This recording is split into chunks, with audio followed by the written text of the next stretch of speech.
Welcome to Mortgage Talk 101 here on Super Talk 1270. Time to look behind the numbers. Buying, selling, refinancing. Mortgage Talk 101 addresses real issues in real estate. Now, live from the Super Talk 1270 studios, here's Mortgage Talk 101 host Joe Sheehan. Happy New Year. It seems like forever since we've been on the air. Co-host Dave Floor here, along with Joe. And Jim Walsh, as always. Our producer. Yeah.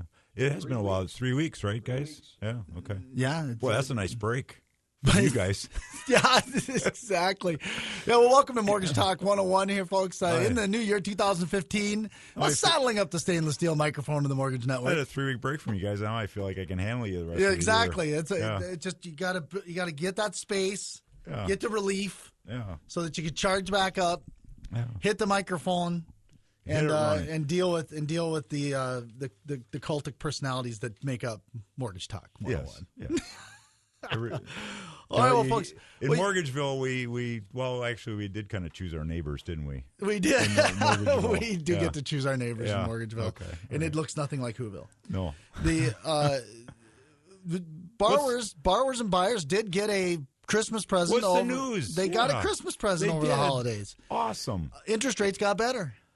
Santa Mortgage. Santa Mortgage. The 30-year fixed rate mortgage coming in today on the compilation of the weekly survey data from Freddie Mac at 3.73 with a 0.6 discount. The 15-year at 3.05 with a half-point discount. And where did we finish? Where did we finish 2014, folks?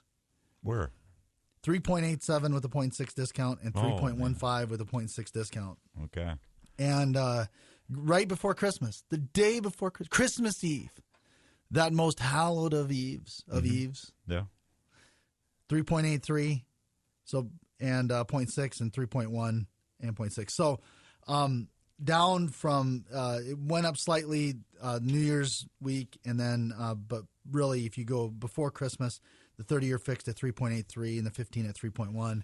Now, today, 3.73 at 3.05. So the 15-year, you said, was at 3.05? Yep. Did we crack? Because rates went down. This is the survey. Not on the average. Did we crack 15? Did we crack 3%? Did we crack 3% on it? You know what? Be honest with you, I was on vacation a lot, so I didn't see any rate quotes. Yeah. I have not seen a lock sheet come in for my team that was under 3 on 15 years. All right. But I don't know how many 15 years were out. That probably doesn't mean it didn't happen. Yeah.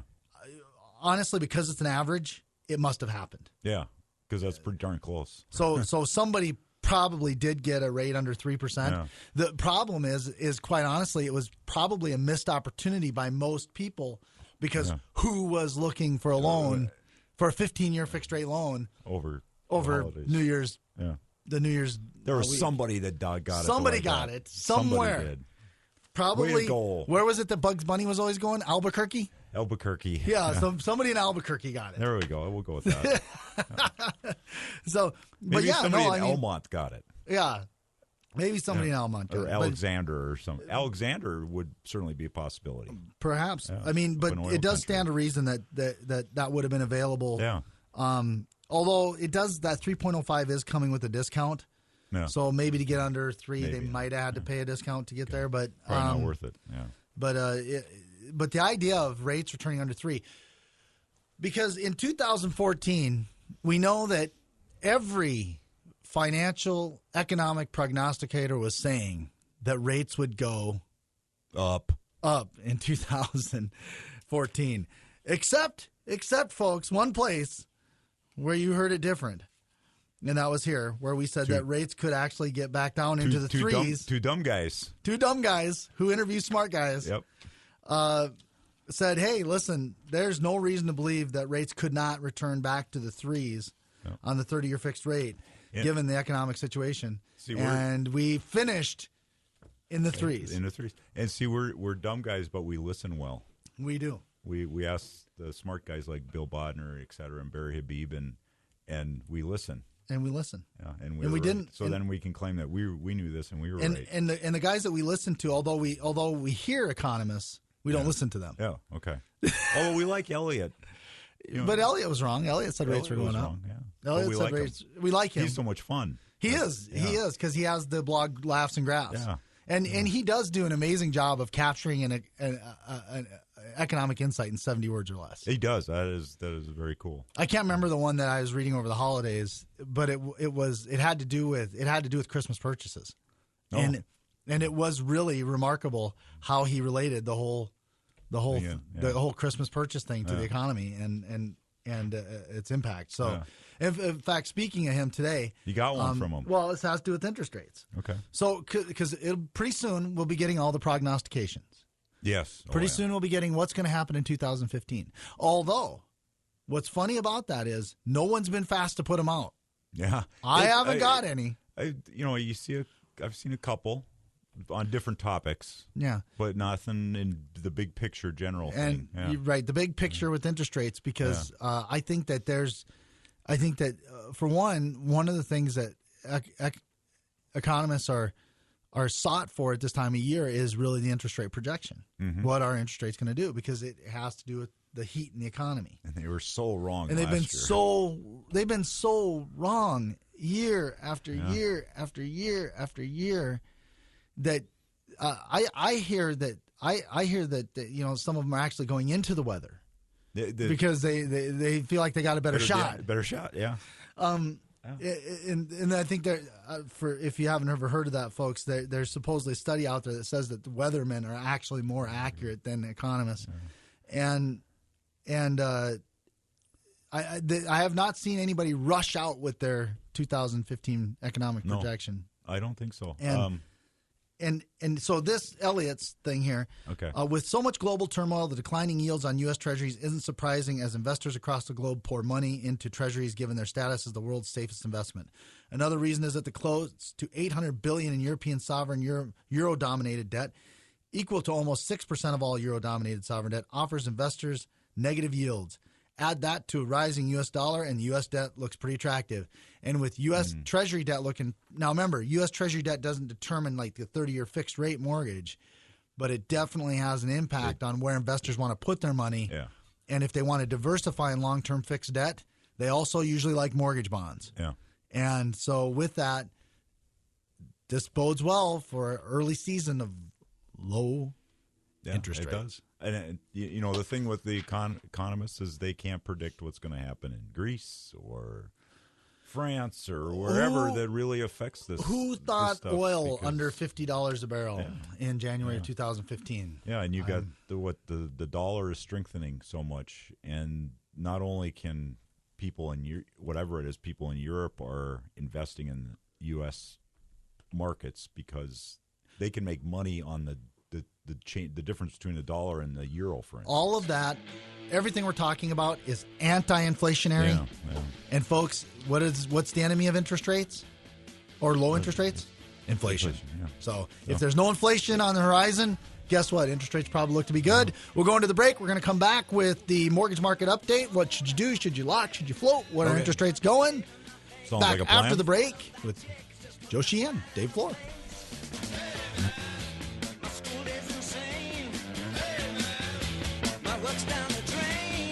Right now, 10 above. Get the traffic and weather information you need anytime on Super Talk 1270 and online at supertalk1270.com. And welcome back on David Bowie's birthday. Here to Mortgage Talk 101, Joe Sheehan. Dave Floor. Talking, Rebel. That's us. That's us. Yeah. Going against the grain on interest rates. David Bowie. Well, folks, and so here's the mortgage market guide update. As we were talking about, rates got better over the holidays. The advice from Mortgage Market Guide, locking ahead of jobs report. Ooh, okay. Dovish Fed speak. Fewer planned layoffs, along with oil attempting to stabilize, is lifting stocks this morning. And the stock market was up, about 300 points? Coming into the show. Yep. Oh, well, I didn't see that. While pressuring the bond markets lower, late yesterday, Federal Reserve Bank of Chicago, Charles Evans, a dove, Chuck, said the U.S. might not hit its target inflation rate until 2018. and doesn't advise a rate hike until 2016. Oh, Harry, there's a prognosticator right there. The first guy from the Fed saying You know, no and rate hike weren't we this year. saying this? But as we went into the end of the year, weren't we saying, as everybody was talking about May of 2015, even Elliot, our good buddy Elliot, talking about June of 2015, and you and I are sitting here looking at it going, where's the inflation to justify a rate hike? Where is it that you don't put a rate hike into this economy and stall it? Yeah. I mean, there we got first Fed and here guy. we go, the first of Chicago, Charles Evans, weighing in at 0.5 on the interest rate. We're going to keep it there, buddy. There. We have. So what's he say? We should be patient, says Charles, about maintaining the stance of our current policies. We should be in no hurry to raise interest rates. We have been beating the same drum as Mr. Evans for years, says the Mortgage Market Guide. Rates are going to be lower for a lot longer than anyone wants to believe. Okay, there we go. 2020. To 2020, Bill Bodden says from New Jersey. Below 4, right? New Jersey, we got below 5 for sure. We got 5 more years. Yeah. 5 more years. All right, so oil prices have been trying to stabilize the past few days after a loss. A little more than half its value since the middle of 2014, now at $48.93 a barrel. That was this morning. They stay at 48. They stay below 50 then. Oil price. Oh, okay. Wow. Yeah. There we go. Bet it's feeling like a ghost town out in Well, northeastern that's Montana. more to do with the weather. Yeah. Well, on top of it, though, Yeah. I mean, there's been some feedback on the street of companies Oil rigs. moving stuff south, Yeah. and not looking back this direction until potentially June or July. Yeah. So we'll see how that impacts things. I don't think there's any reason to panic just yet. Well, here I've got something right along that line. This is from our MBS Highway, and they're quoting this is from Art Cashin's article. And he's quoting a guy named Jim Gundlach, who's he was interviewed in Barron's, and he's a prognosticator, I guess. But anyway, he's tying the interest rates into the price of oil. He is looking for the 10-year U.S. Treasury yield. Currently, was standing at the time he was interviewed. It was at 2.17, which was the end of 2014, and he believes that it could keep dropping and take out the modern era low of 1.38% that was hit in 2012. And he feels this would particularly be the case if crude oil prices keep falling to, say, $40 a barrel. We're not that far away. Year-end 2014, it was at 55, so we're already down $7 a barrel, roughly $6 a barrel from then. So that's what he's saying he's thinking it's a distinct possibility, because if the oil prices keep dropping, that the yields are going to keep going down because people are looking for the safe haven investments, and that still is the United States.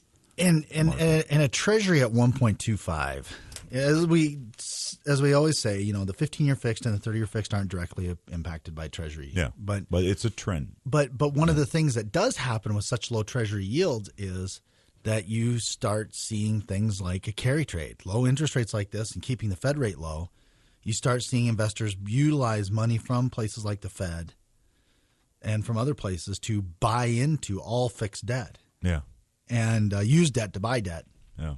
Well, and make money on the premiums. Yeah, and if somebody thinks interest rates are going to stay low through 2020, for instance, well, why wouldn't? Okay, I can get something on a 10-year Treasury, but I can go over here and buy a MBS and get 2.5. Right. I'm going to go do that. So as that demand picks up, then that's going to drive that yield down for the bonds. Could we see another mini refi boom? Yeah, well, that certainly could happen. And I mean, I hate to say it, but folks, if your interest rate's over 4%, you probably better be paying attention coming into the beginning of this year about whether or not you could refinance. Keep your eye on it, and especially if you're at if you have mortgage insurance, or if you got a 30-year mortgage and you could afford to drop down to a 15-year term or something, it's definitely worth looking at. Yeah. So, outplacement firm Challenger Gray and Christmas reported today that job cuts declined for a second consecutive month in December as 2014 saw the fewest planned job cuts since 1997. This is good news. It leads us into the December's job report. Okay, so the job report strategy for all those investors out there that trade and make money on what interest rates do, here's what they're saying. The December job report will be released tomorrow morning at 8:30, where it is expected that employers added 245,000 new workers. There are variables that lead us to believe that the report could be robust and beat expectations. First, what we do know is that November saw 321,000 jobs created, the biggest one-month rise since January of 2012. And while December expects a bit of a drop, 2014 is shaping up to be the strongest annual job creation in 15 years. Wow. The variables, sounds good. The variables weekly initial jobless claims are hovering below 300,000. Challenger Gray reporting the fewest planned job cuts since 1997. Low oil ramping up consumer spending, which could lead to increased hiring. And the U6 number of total employment is at the low end, 11.4%. With mortgage bond prices at multi-year highs, we see no other move but to lock ahead of what could be a surprise reading and surprise bond market's reaction, especially if wage growth ticks up. For if that number is hot, bonds may suffer quick and sharp losses. And that really is the key. We can talk about creating jobs, but the numbers behind the numbers. Up till now, the job creation that has happened has been really actually a dismal thing. It's been lesser jobs with less potential. Less hours, less pay, less. Yeah. So the real number is if wage growth ticks up. Yeah. That's what you're looking for, folks. If you hear that people are making more money and that number's hot, interest rates could make a quick move. Now, not to like 5 or 6 or anything, but these 3% rates. Give back the gains that we've had in the You might be back in the 4s on the 30-year fixed. Yeah. Longer term, though, rates should be low and likely move lower.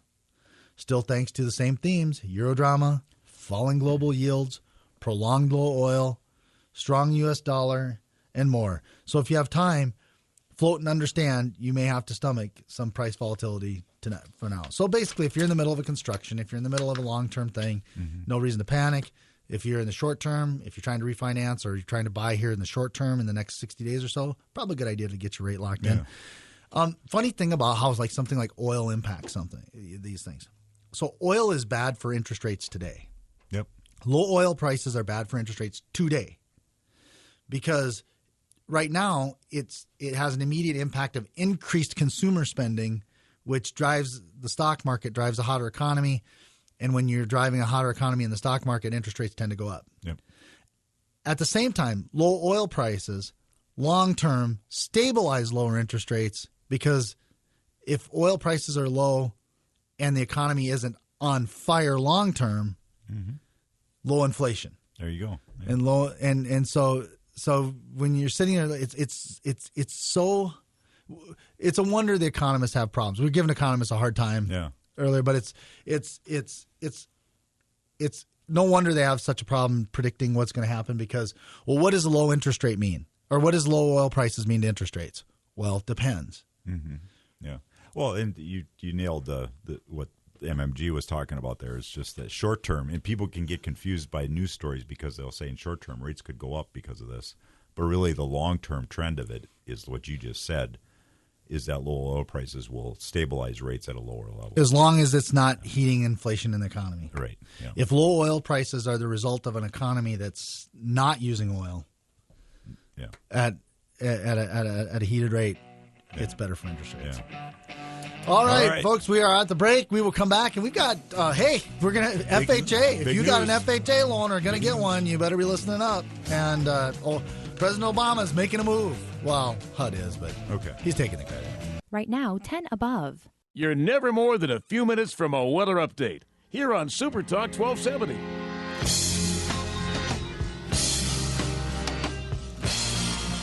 Welcome back to Mortgage Talk 101 with Joe Sheehan. Dave Floor. And before we talk about FHA and we talk about the plan to lower costs of FHA to borrowers, which is a great thing, great news, something we've all been wanting to hear. We have a story about a house robbery. A house was robbed in Texas. It was a tiny house, as it's called, and there weren't things taken from the home, Joe. The whole house was robbed. That's one way to get everything you want. A couple in San Antonio had just built their tiny house to commit themselves to a green lifestyle, spending 2.5 years and $35,000. The home theft victim, Casey Friday, told Fox News it was depressing, devastating, made me angry and shocked all at the same time. They had just finished building it and moving it to a plot they'd bought, but thieves stole it in the night on January 2nd because it is a mobile structure. The tiny house is on a trailer that the thief simply attached to a truck and drove off with. They did find the house, though. It was recovered days later, but they don't know if they want to live in it anymore after signing a lease for an apartment. The best part of the story was the comments that people had. So wait, back up 1 second. So they have a tiny house. They have a tiny house. Yeah, and this is a big deal. There's a lot of people building these tiny houses across the country. And they're leaving them on the wheels. And apparently on a trailer. Yeah, well, this one, they had the plot of land, so I think they were intending to put it on the land. They just hadn't gotten there yet. And they left it there, and somebody just pulled up and drove away with it. So that's one thing. I wonder what you need. Like, how heavy is it? Like, can you just get away with this with an F-150? Or I think so. That it looks like. But do you have a picture of it? They have a picture. Is it being pulled by a half ton? I don't know if it's of the house, but it looks like it's a regular Dodge Ram. That looks like a Dodge Ram. 1500 to me. It does look like a Dodge Ram 1500. Yeah. This has got Jeff Foxworthy written all. Yeah, it does. Over it. If your pickup truck is, if you can pull your house with your pickup truck, you're redneck. Yeah. The comments were interesting. One person said, "It's a trailer. You could get a better one cheaper at an RV dealer." Somebody else suggested just buy a fiberglass houseboat, put it on a flatbed trailer. Now you have a boat and a small, tiny house all in one. If it floods, you float away with it. That's not a bad idea. But this is a big deal across the country. People are building these small houses because obviously heating, cooling costs are negligible on these things. It's like a 300 square foot structure. And they're building these, and they're kind of, it's to save on money, et cetera, and whatnot. So anyway, it was just, I suppose just the idea is story. that The whole house was robbed. I suppose the idea is they are permanently attaching them. Yes, they are. But in the interim, don't just leave it sit out. Yeah, there. lock it up. Yeah. Put a boot on it. Yeah, something. Put a locking boot on the wheels. Yeah. Or something. Baltimore boots. Okay, well, let's get serious. All right, FHA. FHA. Stretch What'd they do, Joe? Stretch out for this one. Okay, stretch. Oh, he's ready to go, folks. All right, okay. so what'd they do? Or they haven't done it yet. They haven't done it yet. Okay, that's the thing. But their support all the way across the board. Now, Matt. Okay, now think about what we're about to say here. Think about, because we had to get Frank Dodd. We had to get Frank Dodd in place. Yep. We had to stop this risky lending. Yeah. We need skin in the game. Yep. We got to get more money into the GSEs and the programs because they are underfunded. Yep. Because this home mortgage stuff is risky. Yep. And we got to save the taxpayer. Yep. From ever having to do another bailout. Yep. So here we are. Okay. Starting 2015 by lowering the fees on FHA, a high loan-to-value, low down payment program. What? Imagine that. Turn off the light. Let's turn off the lights. So we are. Yeah. So currently, for every $100,000 that a borrower borrows on an FHA loan, the annual premium, which is paid monthly, so it affects your monthly payment, would be $1,350 for every $100,000. Yes. The proposal is to lower that to $850 a year, which is, on a $200,000 house, it's a little over $100 a month in the payment. Yeah, you figure you're paying on a $200,000 loan. I'm sorry. Yeah. It's obviously the higher your loan amount, the more you're paying. And you're talking about mortgage insurance. That's how it impacts your payment. It's insurance that you're paying, and it lowers the cost of the insurance pretty dramatically. And right now, why are they doing this? Because they have golden hearts. They They love people. Okay. Or Mr. Housing. We can go on that thought. Or Mr. Housing, is there another reason why they might be doing this? Well, I don't know, politics. It could be politics. Yeah. And it could be that, again, this becomes... There's another thing. Again, it becomes a Seinfeld episode. Yeah. Where you have to do the opposite. Well, there was a lot of pressure on FHA, and there was a lot of threat, and to increase minimum down payments on FHA, increase the cost, because the program didn't have the reserves that everybody thought it needed, and if anything went wrong again, it was going to need another bailout, right.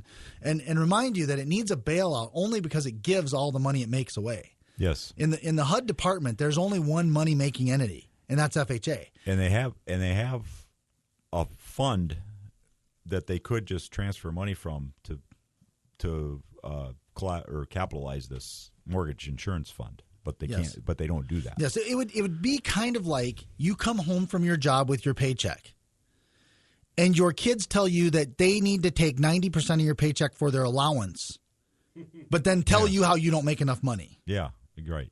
That there you go. Yeah, that would be what FHA does. FHA comes home to HUD with the paycheck, and they got HUD takes 90% of it. Yeah.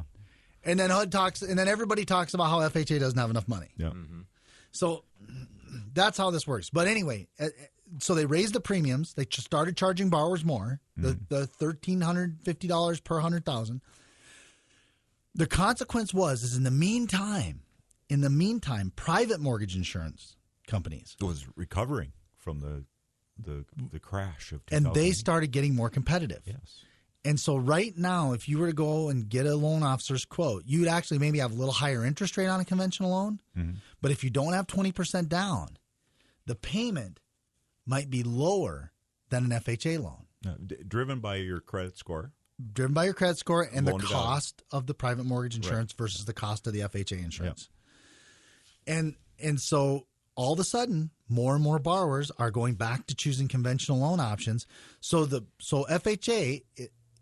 who needs to make money because when they get home, their kids want 90% of their check as their allowance, and so when they get home, they've got to fund this thing. Well, their market share has been shrinking, and along with their market share shrinking, the program is getting at risk, and people aren't talking about it yet because the loans that have been left over for FHA to have been, quite honestly, riskier loans. That's the key, because what's happened, Joe, is the private mortgage insurance companies have recovered. They're back. They're in good shape. They weathered the storm, so to speak. They might make some money eventually now. So they're attracting all of the good credit borrowers. But with the excellent credit score people are going there because even though the interest rate may be higher, the difference in mortgage insurance totally offsets that and reduces overall costs. The underwriting requirements by Fannie and Freddie are more strict than FHA's requirements, which naturally sets up private mortgage insurance to be able to offer cheaper rates because there's less risk in the loans that they're insuring in the first place. Yep. The consequence is the most desirable clients, the ones with the best credit, the ones who are most likely to pay back their loans with the least amount of problems, the least riskiest borrowers are currently now being offset at a dramatic pace to conventional loans versus FHA loans. Mm-hmm. So what FHA is getting a pool that is getting more saturated with higher risk borrowers versus conventional because they're not even competitive. On a 95% loan, on a 95% conventional loan, the payment on a conventional loan could be easily $100 lower on an average loan. Yeah. And that's a big deal to a borrower. Yep. Yeah, it's so... I mean, if you got your customer sitting in there, they're going to say, "Well, I really want this. Then I want the lower and if I can, and if as a lender, hey, if I can qualify for them, that's what I'm going to do. If I can't, this is the only product I got for you." Right. Exactly. And that's what you're left with. So, as loan officers, those of us who are doing client consulting, we're offering the FHA loan when it's your only choice. Yeah. Because it's more expensive. Right. And so the consequence is the only time FHA is picking up borrowers right now is when FHA is the only program that will do the borrower. Yep. And that usually means lower credit scores, higher debt to income ratios, less affordable, less reserves, lower down payments. And so, quite honestly, their pool of loans that are building up over the last year are more and more, not that they're risky loans, but they're certainly riskier than the portfolio that's being built up by Fannie and Freddie right now. And to some extent that's okay, but on the other hand, you're now taking people that have more risk factors in their credit profile, and you're charging them more. So, okay, they're not, I can't afford that, so I'm not going to buy. Right. So then we get back to the politics side of it, where everybody's saying, well, we got to loosen up credit standards, and we got to do this, and we got to do that. We got to let more people We got to lower the premium to save the FHA. We'll talk more about that. We got to raise the premium to save the FHA. Yeah. Wait. Lower it. We don't know. Lower it. Raise it. Lower We'll it. talk raise more it. when we come after back. the break.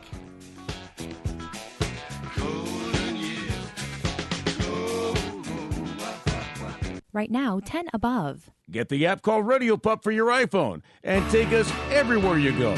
Bismarck and Mandan's own Super Talk 1270. David Bowie on Mortgage Talk 101. His birthday. How old is he? 92? 93? 68. Okay. He's So- a weird dude. Creative. He was. Creative dude. Very much an individual. Yeah. A rock and roll chameleon. Yeah. An individual of individuals. Okay. An individual among individuals. Yeah. So anyway, we're talking about FHA, mortgage insurance premium cut. Now, this is not for sure. No, it has not been done yet. President had a speech, right? Mm-hmm. And he talked about this, what he was committed to doing this. He directed FHA to do this. But now what I've read here, this is from Housing Wire, is that Congress still actually has to approve this unless the president does it by direct executive action. What was he thinking? He should have come out against this if he wanted it. So we know. Yeah. So we absolutely know that President Obama doesn't want this to happen because he came out for it. Yeah, I think so. Yeah, but anyway, they said Congress does to approve it. And, of course, Jeb Hensarling from Texas and Richard Shelby from Alabama, both Republicans,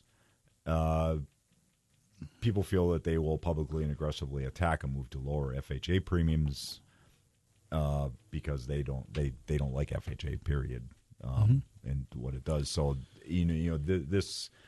this could be one of those little fights that happen that if the president feels he can just have this done by executive action, he just goes and does it, and then that torques some guys in Congress off because he didn't. And it does need to happen because as we were talking about, the risk to the mortgage pool being insured by FHA right now is increasing dramatically.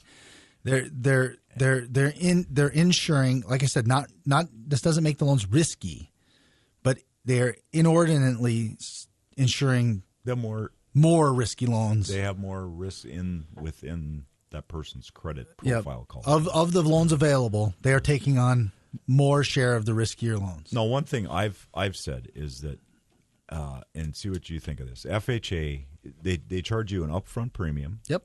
Which is 1.75 right yep. now, and then this monthly premium, which is 1.35. Okay, so they used to do back in, I believe it was the 90s. They used to have I think it was like 2.5% to 3% upfront premium. Mm-hmm.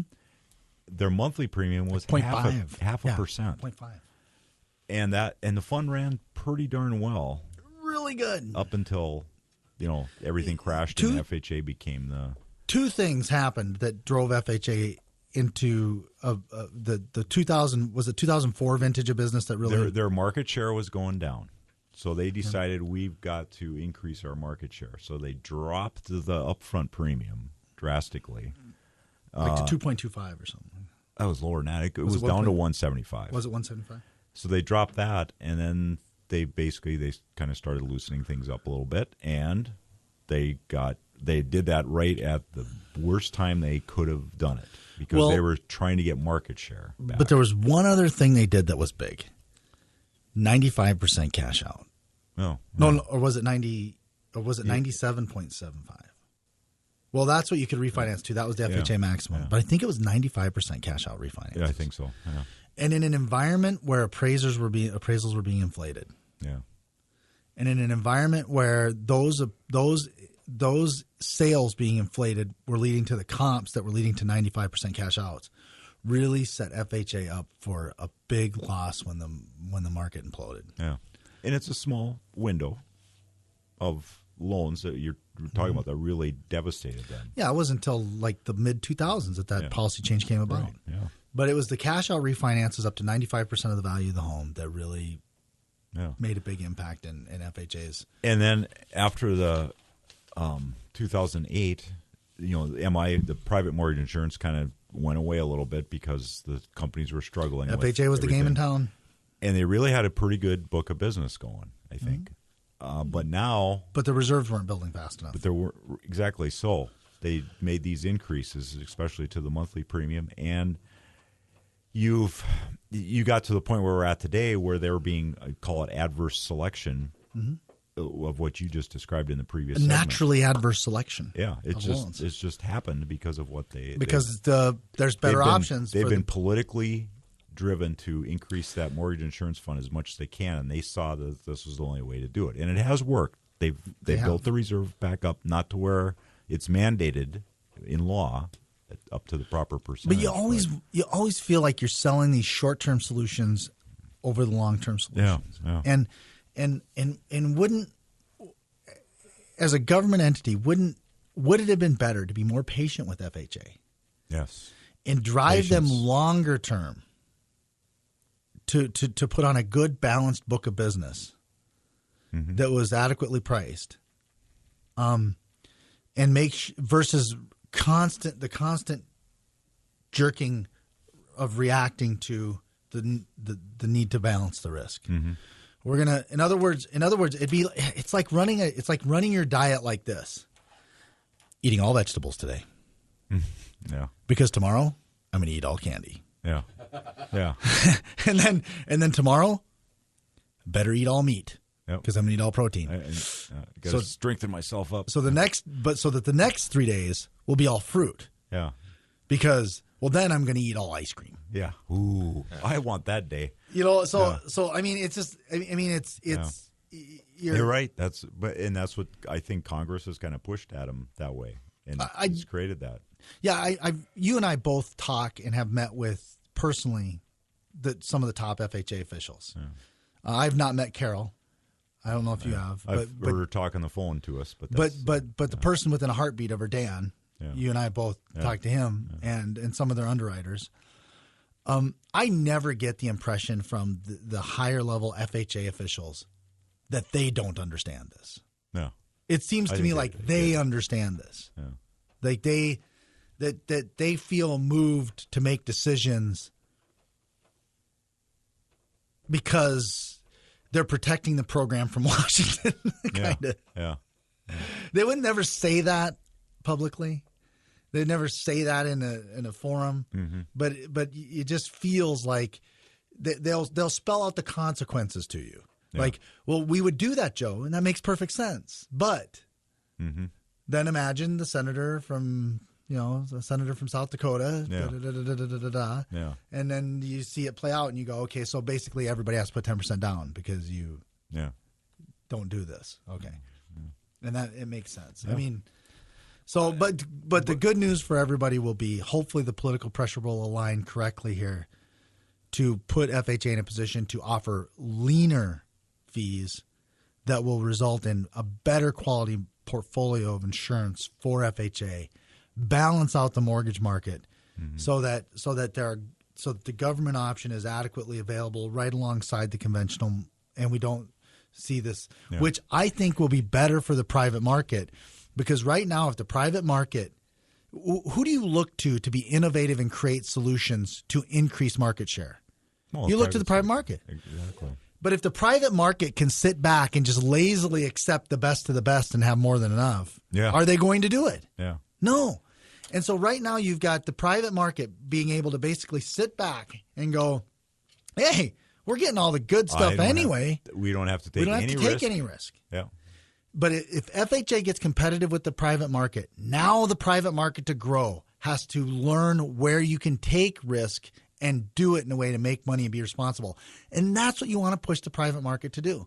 Yeah. And that's one of FHA's role. FHA's role needs to get in there, make themselves competitive with the private market, to push the private market to expand options of home ownership to borrowers. Yeah, and that's something that, there's people genuinely, I think, in Congress and whatnot that just they want FHA gone. They want Fannie Mae and Freddie Mac gone because they think the private sector will take over and be creative. No, they'll just take the cream of the crop. Yeah, because, hey, I don't have to push it. I'm not going to risk. I've got enough business. I don't need to risk it. This is the one area where government can work to support and expand a private market, and it winds up being good for everyone. Yeah. So especially the American homeowner. It'd be interesting to see. Will this, if it gets enacted, does it make a difference? It should. Well, it might lead to a mini refi boom again. It might. Of people with higher FHA premiums getting into lower FHA premiums. So, all right. Well, all right, folks. Well, thanks. First show back. And we got some big interviews coming up already in the year. Rob Chrisman, a huge mortgage guru, coming up in the February before the North Dakota Housing Conference. And stay tuned because we plan to shake up the show a little bit this year. Right. Although I wasn't there, he said I was his friend, which came as some surprise. I spoke into his eyes. I thought you died alone a long, long time ago.